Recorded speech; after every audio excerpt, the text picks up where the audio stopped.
my today's new lesson. Welcome.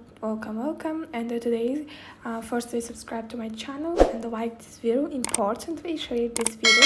So today's new lesson is about present perfect tense, and I think that today's lesson will be understandable and useful than past simple. So today I will say about present perfect tense and the verb participle, verb, irregular verb, regular verb, and the subject. So let's start.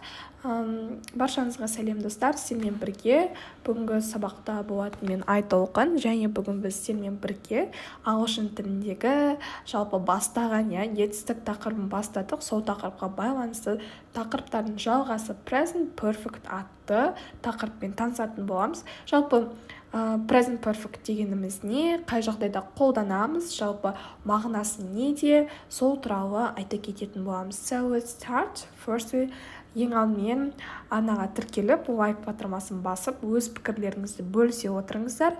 Ал ендеше біз бастайық, сіздер мұқият үйреніп алыңыздар. Жалпы present perfect дегенде, past simple дегенде өткен шақты білдіретіне бәріне мәлім.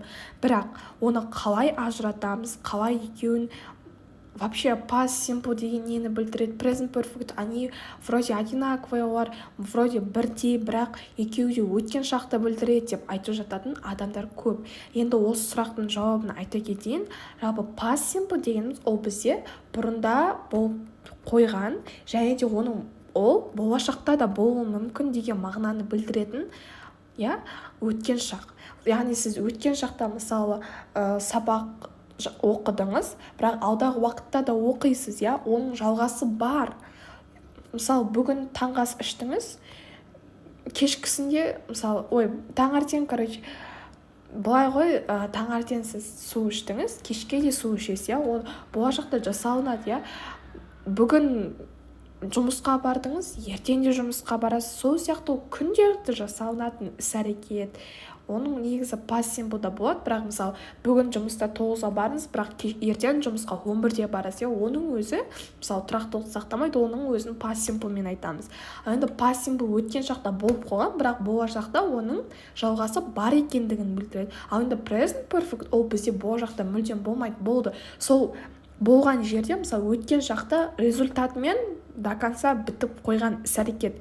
Мысалы, қандай бір ер адамның аяқ киімі кірленіп қалды дейік, ол тазалады сол күні, бір күні тазалады, ол таза болып шықты, аяқ киім тазарды. Бірақ ертесі күні аяқ киім тағы сүртпейді ғой, таза аяқ киім, дұрыс па? Демек, ол уже несі бар, результаты бар, іс-әрекеттің результатын көрсетеді present perfect. Ал енді past simple іс-әрекеттің результатын көрсетпейді. Екеуінің айырмашылығы, present perfect бізде результат көрсетеді, past simple бізде результат көрсетпейді. Және де past simple бізде қандай бір белгілі уақытпен айтылады. Соны ескере кетіңіздер. Ал енді present perfect грамматикасына жалпы кішігірім анықтама беріп жіберейік.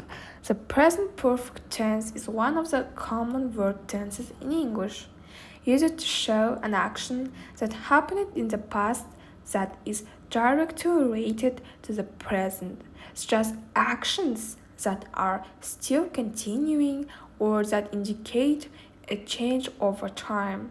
We offer a complete list of when to use the present perfect tense below. Present perfect tense, present perfect дегеніміз is one of the common verb tenses in English. Ағылшын тіліндегі үлкен ірі рөл ойнайтын грамматикалардың бірі болып табылады.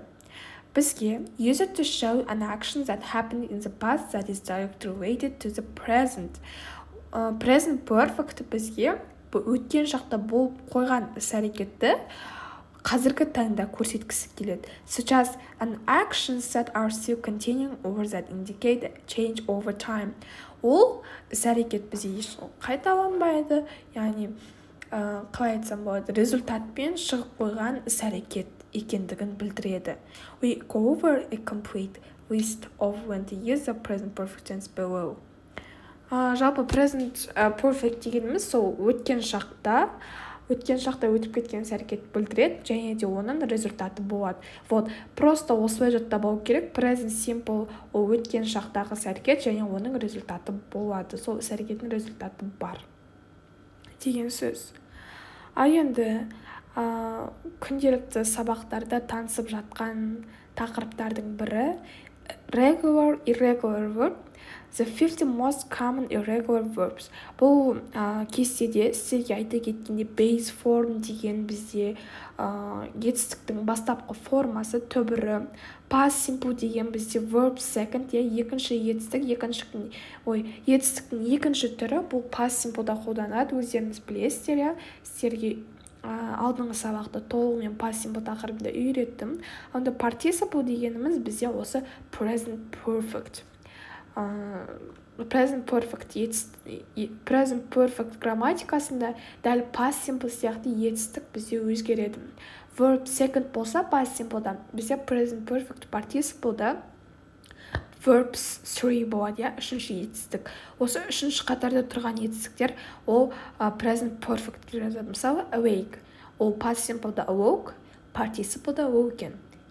Мысалы ол қазір ғана оянды, ол оянып қойды қазір, және оның результаты бар, оянып тұрды, ұйықтап оянып тұрды. Жалпы past simple бізде өткен шақта айтады, ал енді present simple мысалы только что қандай бір іс-әрекетті бітірсеңіз, оны тоже just деп present perfectпен айтасыз. Қай заман, мысалы 2013 жылдан бері, 2013 жылдан бері, оған дейін, соның барлығын дейін, оған дейін, осы 2013 жылдан кейін, осы уақыттар дейін кейінді тоже осы present perfect арқылы айтасыз. Яғни present perfect арқылы сіз баяғыда өтіп кеткен шақты айтасыз, одан кейін оның результаты болады обязательно, одан кейін кейін, осы жылға дейін, осы жылдан кейін, сол іс-әрекеттерді осы кейін туралы айтатын болсаңыз present perfect қолданасыз. Одан кейін just бар. Just ол бізде только что деген, мысалы мен дәл қазір, мысалы мен енді ғана ояндым десеңіз, я только что проснулась, I just awoken. I have just awoken. Жай ғана осылай, мысалы, present perfect арқылы айтамыз. Ал енді мына жерде де base form quit-тен басталады, past simple quit, participle quit. Осы етістіктер арқылы, participle арқылы біз осы present perfect грамматикасында формасын жазамыз. Ал енді мынау бізде етістіктің, яғни осы таблицаның келесі беті grow, grown, hear, heard. Жалпы бізде жасылда және розовыйда тұрған таблицада осы түстегі боялып тұрған сөздер бізде participle, verb 3, present perfect'та қолданылады. Ал енді біздің сабағымыздың ең маңызды бөлімі формулаға тоқталайық. Present perfect'те басқа 12 шақ сияқты формулада жүреді. Әрдайым бізде ең алдымен есімдік subject plus have, has. Бұл жерде бізде көмекші етістік ретінде have, has келеді. Мысалы басқа past simple'да бізде did келсе, present simple'да do, does келсе, бізде present perfect'ке have, has келеді. Subject plus have, has plus participle. Participle деген бізде етістіктің үшінші жағы, мына жерде көрсетілген етістіктің үшінші шағы. Ал енді жеке бөлейік. I, you, we, they plus have plus verb 3. I, you, we, they осы төрт есімдікке біз have қолданамыз. Және де have-тан кейін міндетті түрде етістіктің үшінші шағы, participle. Ал енді he, she-ға біз has қолданамыз. Өйткені олар жекеше түрде, мысалы, ұл баласына, қыз баласына және жануарға айтылады. He, she plus has plus verb 3. Бұл бізде болымды сөйлемнің формуласы. Ал енді болымсыз сөйлемге көшейік. Subject plus haven't hasn't participle. Байқап тұрғандарыңыздай басқа шақтағы етістіктер, көмекші етістіктер секті not сөзі жалғанады. Сонда мысалы don't, doesn't, didn't болса present perfectте haven't, hasn't болады. Subject plus haven't, hasn't plus participle. Ал енді жеке-жеке тоқталайық. Are, you, we, they plus haven't plus verb 3. Міндетті түрде бізде болымсыз сөйлемде де, болымды сөйлемде де, сұраулы сөйлемде де, present perfectте міндетті түрде етістіктің үшінші шағы қолданылады. Бүткіл жерде, яғни етістіктің түбірі жазылмайды, тек етістіктің үшінші жағы жазылады. Мысалы, I haven't eaten. Мен тамақтанбадым. I haven't eaten. Eaten бізде eat деген түбірі eat, ол бізде үшінші жақта eaten болады. Ал енді he, she, it. Ал енді he, she, itқа тоқталатын болсақ, he, she, it plus hasn't plus verb 3 participle, yeah? He, she, it plus бізде болымды сөйлемде has болса, болымды сөйлемде not қосып hasn't болады.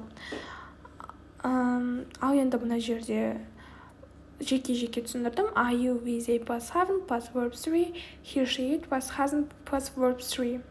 Енді мысалдарға тоқталайық. Present perfect affirmative sentence. Мына жерден көре аласыздар мысалдар, осы формулаларға байланысты мысалдар шығардым. Мысалы, I have worked in this company since 2008 деп айтсаңыздар болады. Мен осы жерде 2008 жылдан бері жұмыс жасаймын. Яғни present perfect арқылы сіз одан кейін, одан бері уақыттарды, жылдарды солай айта аласыз. Ал енді екінші мысалға көз жүгіртейік. The kid has finished their homework. Балалар өздерінің үй жұмыстарын аяқтап қойды. Ол тоже результат болғаннан кейін, результат шығып қойғаннан кейін present perfect болады. Үшінші мысалға көз жүгіртейік. She has cooked for us for 3 years. Ол бізге 3 жыл бойы тамақ пісірді. Біз үшін 3 жыл бойы тамақ пісірді. Бойы, дейін, кейін, бері, осы жылдарға байланысты барлығын present perfect арқылы айтамыз. Ал енді negative формасы present perfect negative sentence. You haven't done your work yet. Сен әлі өзіңнің үй жұмысыңды бітірмедің. They haven't come for 3 years. Олар 3 күннен бері келмеді. Бері уақыт. Бұл да уже present perfectте результат бар. Тіпті негативті форманың өзінде результатпен шығып тұр. We haven't played this game before. Біз оған дейін бұл ойынды ойнап көрмегенбіз. Жалпы дәл формулаға сала отырып, have, has'ды қолданып, одан кейін verb 3 қолданасыз, жан-жағына сөздерді тіркей бересіз. Ал енді бізде келесі міндетті түрде сұраулы сөйлем. Сұраулы сөйлемде көріп тұрғандарыңыздай have, has алдына шығады. Have, has алдынан шыққан екен, ортасына бізде subject келеді. Subjecттен кейін міндетті түрде verb 3. Verb 3 participle. Мысалы, have you done? Сен бітірдің ба? Негізі алдына what, why, how дегендерді қоймай қойсаңыздар болады. Бірақ сұрақ ерекшелегілеріңіз келсе, алдына осылай what, why, how, where деген сияқты қоя аласыздар. Мысалы 9-шы немесе 8-ші мысалға қарастырайық. 8-ші мысал. Have you tried this before? Сен бұған дейін шаршадың ба? Have you tried? Have, youға біз you деген сенге, осы есімдікке біз have-ты қолданамыз. Have you tried? Try it all байқап көру. Try it үшінші формада easy жалғанады, Если сіздерде етістік таблицада болмаса, демек біз оған easy жалғаймыз. Енді 17-ші мысалға көз жүгіртейік. Has Mike brought this trap? Енді 18-ші мысал. Has mom cooked the food for us? Мысалы 18-ші мысалда анам бізге has mom. Мам бізде мам деген ол she деген есімдіктің рөлін ойнайды. Демек sheға біз has жүреді. Has mom cooked пісірді ма тамақ the food for us бізге. Сол секілді басқа да мысалдарды сөйлемдерді құрай аласыз. Жалпы бүгінгі сабақта біз present perfect ережесімен таныстық. Present perfect дегеніміз не? Және де past simple мен present perfect'ің жеке-жеке айырмашылығын айттым, иә. Past simple'да результат болмайды, present perfect'те результат болады. Past simple болашақта жалғасуы мүмкін, ал present perfect жалғаспайды. Және present perfect'ке толықтай анықтама бердік. Одан кейін осы таблицаға сүйене отырып past participle етістіктің үшінші жағымен толықтай таныстық. Одан кейін бізде міндетті түрде формула болымды, болымсыз және сұраулы шарттың формасын түсіндірдім. Және мысалдарды қарастырдық. Осы мысалдарға қарап, өздеріңізде жеке өмірлеріңізден мысалдар алып құрастырсаңыздар болады. Осымен бүгінгі біздің сабағымыз аяқталды. So today the lesson is the end. So firstly, subscribe to my channel, and if you like this video, if this lesson is understandable, so please write the everything. So міндетті түрде пікір қалдырып кетіңіздер. Баршаңызға сау болыңыздар. Всем пока.